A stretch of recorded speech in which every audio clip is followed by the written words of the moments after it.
আজকে শুধু এই একটি জায়গায় নয়, কলকাতার 11টি জায়গাতে এই ধরনের ম্যারাথন হচ্ছে 2 কিলোমিটার করে। অর্থাৎ শুধু একটি জায়গায় নয়, গোটা কলকাতা জুড়ে, সিটি অফ জয় জুড়ে যোগা যোগা যোগা, যোগ পুজো বন্দে জগম।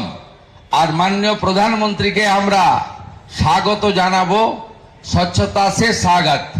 চারিদিকে পরিষ্কার পরিচ্ছন্ন করে আমরা যে শহরে স্বামী বিবেকানন্দ মহোদয় জন্মগ্রহণ করেছেন, এই পুণ্যভূমি যেখানে কালীঘাট মাতা রয়েছেন, সেই পুণ্যভূমিতে আমরা স্বচ্ছতার মধ্য দিয়ে আমাদের বিশ্বের সর্বশ্রেষ্ঠ জনপ্রিয় নেতা ভারতবর্ষের যশস্বী প্রধানমন্ত্রী নরেন্দ্র মোদীজিকে স্বাগত জানাবো।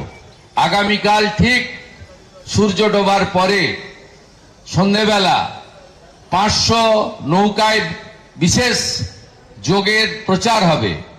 আপনারা গঙ্গা বক্ষের ধারে পাশে দাঁড়িয়ে সবাই তাদেরকে উৎসাহিত করবেন, উপভোগ করবেন।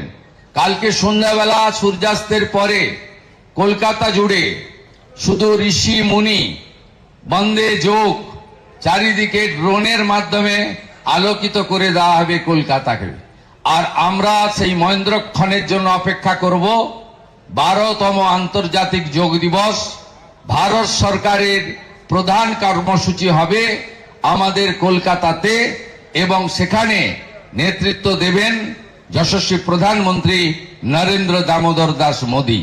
আমরা সেই অপেক্ষায় থাকব এবং আমার বিশ্বাস আমরা গত 11 বছরের সমস্ত যোগ দিবস, যোগ উৎসবের রেকর্ড ভেঙে দিয়ে কলকাতা সবার আগে থাকবে এবং একটি ঐতিহাসিক ব্যতিক্রমী রেকর্ড গড়ার সাক্ষী থাকবে। সকলে অংশগ্রহণ করবেন এবং শুধুমাত্র আমাদের যেখানে প্রধানমন্ত্রী মহোদয় নিজে অংশগ্রহণ করবেন সেখানে 35,000-এর অ্যাকোমোডেশন, 35,000-এর। আমরা চাই কলকাতার সব রাস্তাঘাট, কলকাতার যেখানে আপনারা সুযোগ পাবেন, ইতিমধ্যে সে ব্যবস্থা হয়েছে।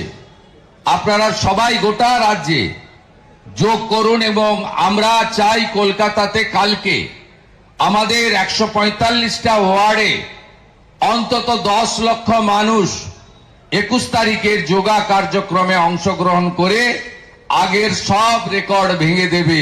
আমরা পারি, আমরা সেটা করে দেখাবো। সবাই ভালো থাকবেন। ভারত মাতা কি।